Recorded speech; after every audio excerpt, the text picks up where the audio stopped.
السلام عليكم ورحمة الله وبركاته. نشكر القائمين على هذا اللقاء ونشكر الحضور، ونبدأ بسم الله الرحمن الرحيم. لن نتحدث عن الجراح فالجراح كثيرة، بل نود أن ننتقل نقلة نوعية في الحديث عن البشارات من فلسطين. فرغم القهر والإرهاب والجراحات والحصار المشدد، إلا أن المعركة الأخيرة التي حصلت في غزة قبل أسبوع تقريبا أكدت بالأرقام الحقائق التالية. إلا أن الاحتلال الإسرائيلي وبشكل غير مسبوق أنهى هذه الجولة سرا وبسرعة، وهذه المرة بدون أي وساطات، وذلك يحمل أسرار حقيقية وكبيرة جدا. أولا، لأول مرة في تاريخ الصراع بيننا وبين الاحتلال الغاصب يتكافأ عدد القتلى مع عدد الشهداء، وكذلك عدد الجرحى وعدد البيوت المهدمة في الجانبين.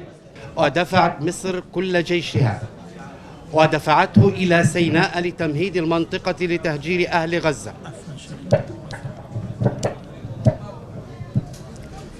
ولكن المعركة الأخيرة جعلت جرافات الاحتلال منذ يومين تبدأ بعمل ممرات آمنة لهروب المستوطنين من قطاع غزة في الحرب القادمة، وحاول أن يبقي المعركة بالطائرات، ولكن هذه المرة كانت الطائرات طائرات من صنع غزي قصفت وقتلت ودمرت، وجعلت الاحتلال يغادر المنطقة من غلاف غزة. وتابعت كبار المحللين فوجدت إجماعا منهم بأننا مقبلون على حسم ستتدفق كتائب غزة إلى أرضنا، فماذا نحن عاملون؟ وهناك مطالبات بتحصينات في المناطق الإسرائيلية بدل أن يكون هنالك حصار لغزة.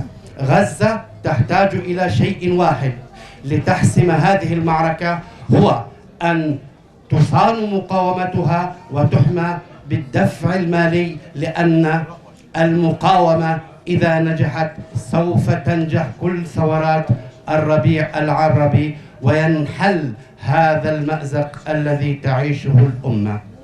يعني رغم الجراح ورغم الحصار، إلى أن المقاومة بفضل الله بوعيها وقدرتها على فهم الواقع الذي تعيشه واستعداداتها السابقة قد أعدت لهذا اليوم، وهي بإذن الله سبحانه وتعالى تعرف واجبها. هذا الواجب يحتاج منا نحن خارج فلسطين أن نقدم لها الدعم، فهي في مرحلة حرجة وحرجة جدا، لكنها كما قلت مستعدة.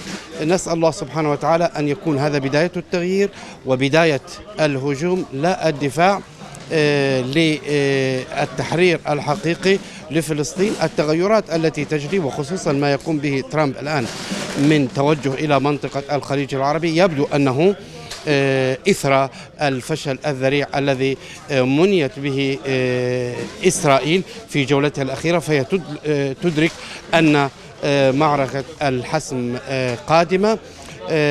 المقاومة تدير معركتها باحتراف بفضل الله سبحانه وتعالى. نسأل الله سبحانه وتعالى أن يكون نصيرا لها في هذه المرحلة، وما ذلك على الله بعزيز إن شاء الله.